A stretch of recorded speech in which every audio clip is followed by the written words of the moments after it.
Hello મિત્રો, જય શ્રી કૃષ્ણ, જય માતાજી. હું રચલ ગજેરા અને તમે જોઈ રહ્યા છો દેવી ભાગવત કથા. આજે આપણે જાણીશું યુધાજીત ભારદ્વાજના આશ્રમમાં.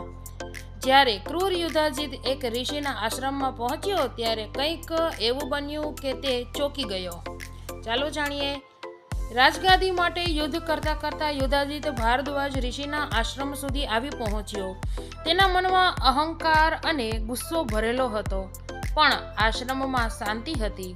યજ્ઞની સુગંધ, મંત્રોના સ્વર. ઋષિ ભારદ્વાજે તેને શાંતિથી આવકાર્યો. યુધાજીતને લાગ્યું કે અહીં તેને સરળ જીત મળશે, પણ ઋષિની તપશક્તિ અને શાંતિએ તેને અંદરથી હચમચાવી નાખ્યો. તે સમજ્યો કે શાંતિ માત્ર તલવારમાં નથી, પણ સત્ય અને તપ પણ છે. આ ઘટના બતાવે છે કે ક્રોધ અને અહંકાર સામે પણ શાંતિ અને ધર્મ સૌથી મોટી શક્તિ છે. મિત્રો, જો તમને મારી આ કથા ગમતી હોય તો વિડીયોને લાઈક કરો, શેર કરો, ચેનલને સબસ્ક્રાઈબ કરો અને કોમેન્ટમાં જય માતાજી લખવાનું ભૂલશો નહીં.